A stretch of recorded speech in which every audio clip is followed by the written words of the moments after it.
Morning, Internet.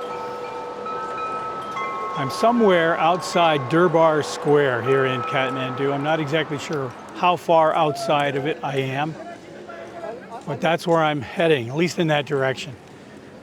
Depending on how much it costs to get in there, I may or may not be going in.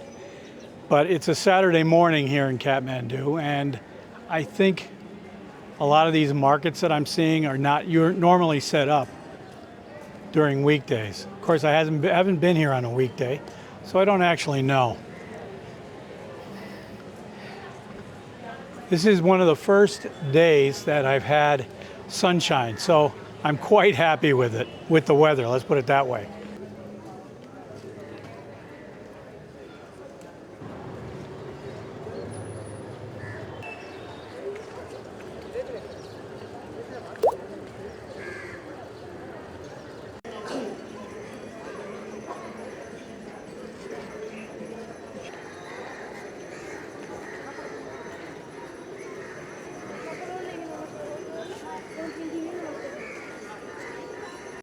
Well, I'm pretty sure I'm inside the square, although I didn't see any place to actually buy a ticket. So if you need a ticket, I'll find that out by the surprise method.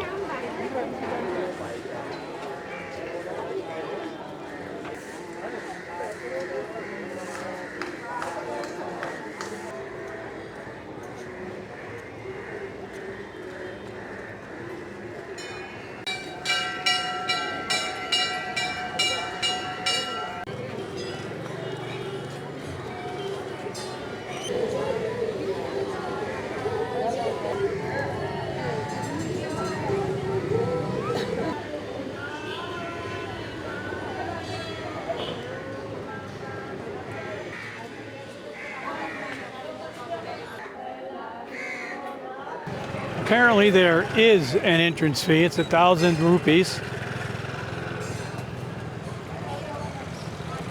And I just noticed that sign as I was coming out. Now, I don't know how I got in there without going through a gate, but I just sort of walked in from the town. But they do have a small bar there, barring the main entrance.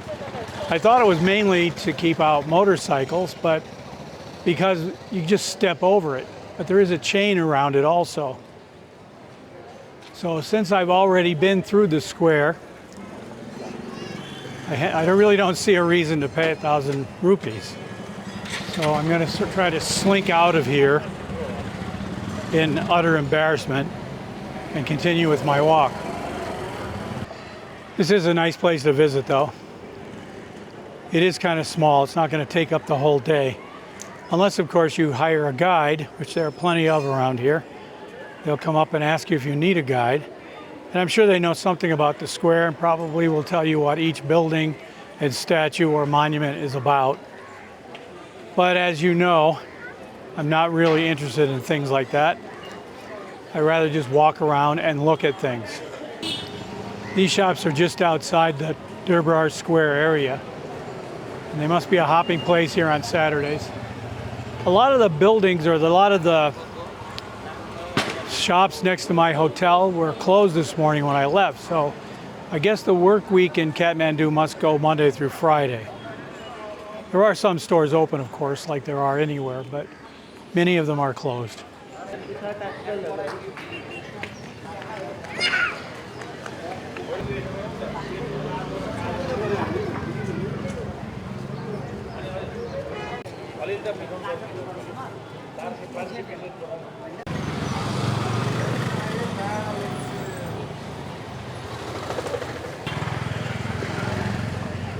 One of my missions when I went out of my hotel this morning was to get a new pair of shorts. I think I mentioned that already. But I don't want to have, I think I'm going to put that off until some other day. Because I don't want to have too much fun in one video. You got to save up the excitement, spread it out over a number of videos.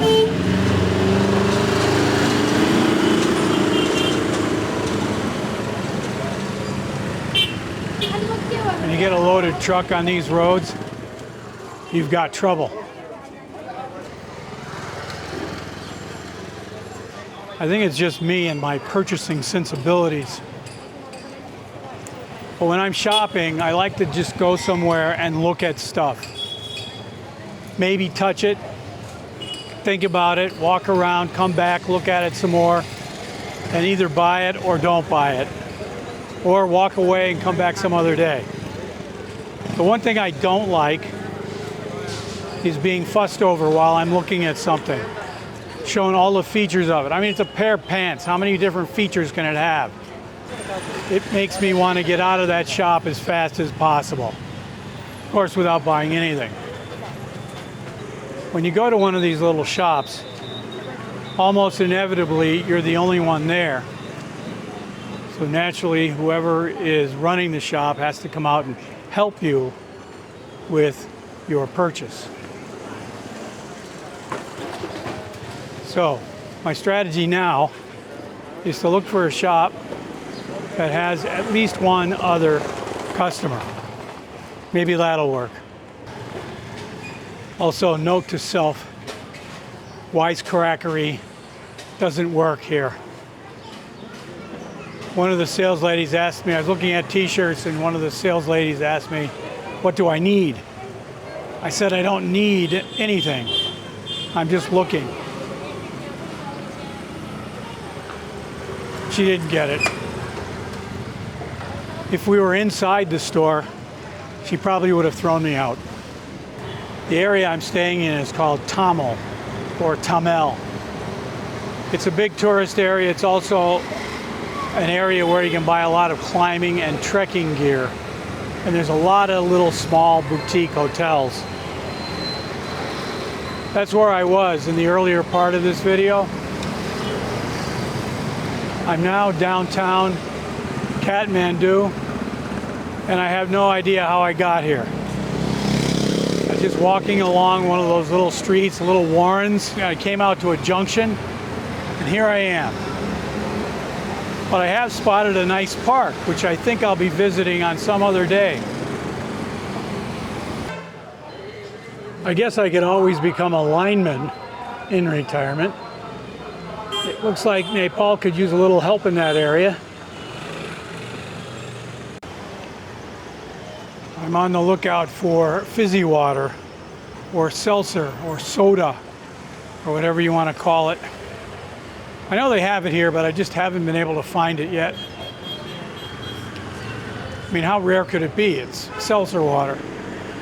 And I think I mentioned in an earlier video how anybody that's interested in cutting down on the amount of... Hello. I'm not sure what that guy was trying to sell me. If you want to cut down on the amount of things like Coca-Cola, Pepsi, soft drinks, anything like that that you drink, a good strategy is to replace it with soda water. Because my theory is that when you drink a lot of Coca-Cola, it's not the sugar, the caffeine, or anything else that's in the Coca-Cola that causes you to want it and want it more. It's the fizzy in the soda part. That's my theory. Okay, my quest for soda is completed. I bought it in a little hole-in-the-wall shop. You don't really go into these shops. You sort of stand at a little counter on the street, tell the guy what you want, and if they have it, he gets it for you. So I was wondering if he would understand what I meant by soda, because that's what it's called on the bottle. I don't know what the Nepalese word for soda is. It's probably soda. But anyway, they did have it. So now I'm happy. I'm also going to wrap up this video and say thank you for watching, and I'll be seeing you again in the next one.